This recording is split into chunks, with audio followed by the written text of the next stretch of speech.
ಹಿರೇಮಗಳೂರು ಹೊಳಲ್ಕೆರೆ ತಾಲೂಕು ಚಿತ್ರದುರ್ಗ ಜಿಲ್ಲೆ. ಸುಮಾರು ಒಂದು ಆರು ಕಾಲಿಗೆ ನಮಗೆ ಮಾಹಿತಿ ಬಂತು, ಈ ಥರ ಹಿಂಗೆ ಬಿದ್ದಿದ್ದಾಳೆ, ಹಿಂಗೆ ಏಣಿ ಮೇಲಿಂದ ಬಿದ್ದಿದ್ದಾಳೆ, ಹಿಂಗೆ ತೀರ್ಕೊಂಡಾಳೆ, ಸತ್ತೋಗಿದ್ದಾಳೆ ಅಂತ. ಆಮೇಲೆ ಬಂದು ನಾವು ನೋಡಿದ್ವಿ. ನೋಡಾದ್ಮೇಲೆ ಅದು ಭಾಳ ಬ್ಲಡ್ಡೆಲ್ಲ ಇದಾಗಿತ್ತು. ಆಮೇಲೆ ಅವ್ರನ್ನ ಕೇಳಿದ್ವಿ, ಅವ್ರ ಯಜಮಾನ್ರು ಕೇಳಿದ್ವಿ, ಇಲ್ಲ ಏನೋ ರೆಕಾರ್ಡು ನೋಡೋಕ್ಕೆ ಹೋದ್ವಿ. ಆಮೇಲೆ ಸ್ಲಿಪ್ಪಾಗಿ ಮೇಲಿಂದ ಬಿದ್ದಲು ಅಂತ ಅವ್ರು ಹೇಳಿದರು.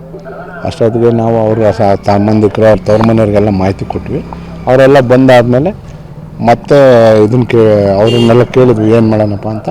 ಅವರು ಇಲ್ಲ, ಏನು ಮಾಡೋದು ಬೇಡ, ಅವರು ಎಲ್ಲರೂ ಚೆನ್ನಾಗಿದ್ರು, ಅವರು ಇದನ್ನು ಎಲ್ಲ ಹೊರಗಿಡೋಣ ಅಂತೇಳಿ ಅವಾಗಿನ ಹಿಂಗೆ ಮುಟ್ಟಿದ್ವಿ. ಅಷ್ಟೊತ್ತಿಗೆ ನಮ್ಮ ಪೊಲೀಸ್ ಇಲಾಖೆಯವ್ರು ಬಂದು ಅವನ್ನ ಕ್ರಾಸ್ ಎನ್ಕ್ವೈರಿ ಮಾಡಿದ್ರಂತೆ. ಅವನು ನಾನೇ ಹೊಡೆದು ಸಾಯಿಸಿರೋದು ಅಂತೇಳಿ ಒಪ್ಕೊಂಡು ಮಾಹಿತಿ ಡಿಪಾರ್ಟ್ಮೆಂಟ್ನಾಗ ಮಾಹಿತಿ ಕೊಟ್ಟಾರೆ ಅಂತ.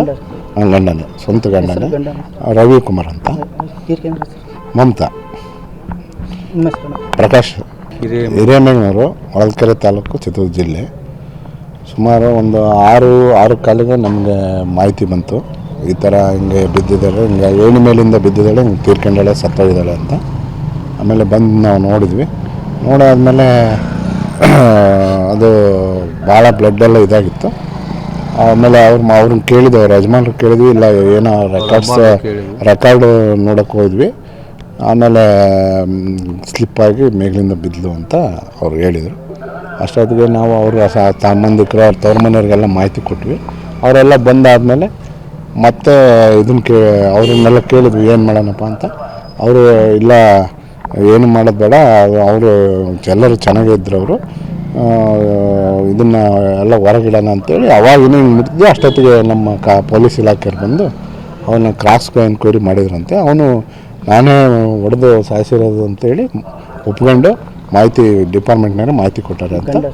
ಗಂಡನೇ, ಸ್ವಂತ ಗಂಡನೇ, ರವಿಕುಮಾರ್ ಅಂತ. ಮಮತಾ ಪ್ರಕಾಶ್. ಹಿರೇಮಗಳೂರು ಹೊಳಲ್ಕೆರೆ ತಾಲೂಕು ಚಿತ್ರದುರ್ಗ ಜಿಲ್ಲೆ. ಸುಮಾರು ಒಂದು ಆರು ಕಾಲಿಗೆ ನಮಗೆ ಮಾಹಿತಿ ಬಂತು, ಈ ಥರ ಹಿಂಗೆ ಬಿದ್ದಿದ್ದಾಳೆ, ಹಿಂಗೆ ಏಣಿ ಮೇಲಿಂದ ಬಿದ್ದಿದ್ದಾಳೆ, ಹಿಂಗೆ ತೀರ್ಕೊಂಡಾಳೆ, ಸತ್ತೋಗಿದ್ದಾಳೆ ಅಂತ. ಆಮೇಲೆ ಬಂದು ನಾವು ನೋಡಿದ್ವಿ. ನೋಡಾದ್ಮೇಲೆ ಅದು ಭಾಳ ಬ್ಲಡ್ಡೆಲ್ಲ ಇದಾಗಿತ್ತು. ಆಮೇಲೆ ಅವ್ರನ್ನ ಕೇಳಿದ್ವಿ, ಅವ್ರ ಯಜಮಾನ್ರು ಕೇಳಿದ್ವಿ, ಇಲ್ಲ ಏನೋ ರೆಕಾರ್ಡು ನೋಡೋಕ್ಕೆ ಹೋದ್ವಿ. ಆಮೇಲೆ ಸ್ಲಿಪ್ಪಾಗಿ ಮೇಲಿಂದ ಬಿದ್ದಲು ಅಂತ ಅವ್ರು ಹೇಳಿದರು. ಅಷ್ಟೊತ್ತಿಗೆ ನಾವು ಅವ್ರ ಸಂಬಂಧಿಕರು, ಅವ್ರ ತವ್ರ ಮನೆಯವ್ರಿಗೆಲ್ಲ ಮಾಹಿತಿ ಕೊಟ್ವಿ. ಅವರೆಲ್ಲ ಬಂದಾದಮೇಲೆ ಮತ್ತೆ ಅವ್ರನ್ನೆಲ್ಲ ಕೇಳಿದ್ವಿ, ಏನು ಮಾಡೋಣಪ್ಪ ಅಂತ. ಅವರು ಇಲ್ಲ, ಏನು ಮಾಡೋದು ಬೇಡ, ಅವರು ಎಲ್ಲರೂ ಚೆನ್ನಾಗಿದ್ರು, ಅವರು ಇದನ್ನು ಎಲ್ಲ ಹೊರಗಿಡೋಣ ಅಂತೇಳಿ ಅವಾಗಿನ ಹಿಂಗೆ ಮುಟ್ಟಿದ್ವಿ. ಅಷ್ಟೊತ್ತಿಗೆ ನಮ್ಮ ಪೊಲೀಸ್ ಇಲಾಖೆಯವ್ರು ಬಂದು ಅವನ್ನ ಕ್ರಾಸ್ ಎನ್ಕ್ವೈರಿ ಮಾಡಿದ್ರಂತೆ. ಅವನು ನಾನೇ ಹೊಡೆದು ಸಾಯಿಸಿರೋದು ಅಂತೇಳಿ ಒಪ್ಕೊಂಡು ಮಾಹಿತಿ ಡಿಪಾರ್ಟ್ಮೆಂಟ್ನಾಗ ಮಾಹಿತಿ ಕೊಟ್ಟಾರೆ ಅಂತ. ಗಂಡನೇ, ಸ್ವಂತ ಗಂಡನೇ, ರವಿಕುಮಾರ್ ಅಂತ. ಮಮತಾ ಪ್ರಕಾಶ್.